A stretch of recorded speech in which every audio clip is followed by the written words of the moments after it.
We need a serious debate in the UK about the benefits of public ownership. It would be great if the media actually gave a platform to that debate rather than trivialise some of the policy positions that have been put forward. Go back to 2019 when the BBC attacked Labour's policy manifesto by suggesting, was the Labour Party also going to nationalise sausages? We have to encourage people to make good choices for our climate and our environment. Climate change is a problem, despite what Nigel thinks. But there's Would you nationalise sausages?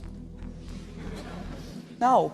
This is the type of stupidity that's been going on for some time now. This is one of the most difficult times for millions and millions of people living in the UK. And it's completely mad that we're allowing foreign states to decide what the energy prices are in the UK, and whilst they're capping the energy prices for people in their own countries. It is time for change. It's time to look at public ownership as the solution to many of these problems. It's very simple, really. The promises of privatisation have not delivered because of the financial benefits that could have gone back into reinvesting in our public services. They extract that for the benefits of major shareholders, which carries on delivering this imbalance of power and wealth. We've got to start thinking about how you grow the economy by the public owning the very utilities that we all need. Things like our water, wouldn't it be great again to swim in the sea without worrying about whether there was sewage around you? Similarly with rail, we've got some of the highest fares across the whole of Europe. The various parts of the railways are owned by different companies.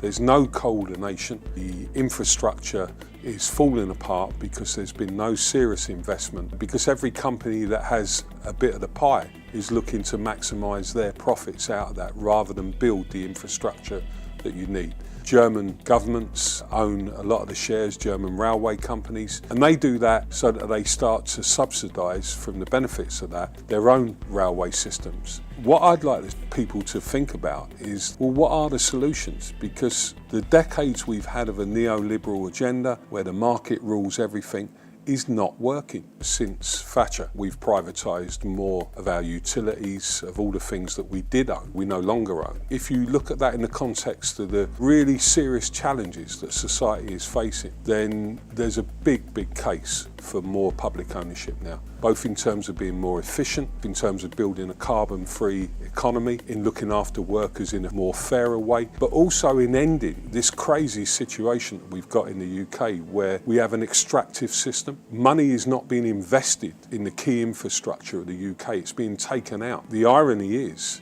that it's foreign countries that own a lot of the utilities. The biggest shareholders are these big multinational global financial institutions, and they're not doing that to help grow the UK economy, they're doing it to grow their own economies and to make more profits for the big financial institutions. There's a fundamental question that we have to address in the UK today, and I think we have to remember we owned these things. They were there because they're the services that we all need. So it really is time to seriously look at bringing those things back into public ownership. That's how you really take back control.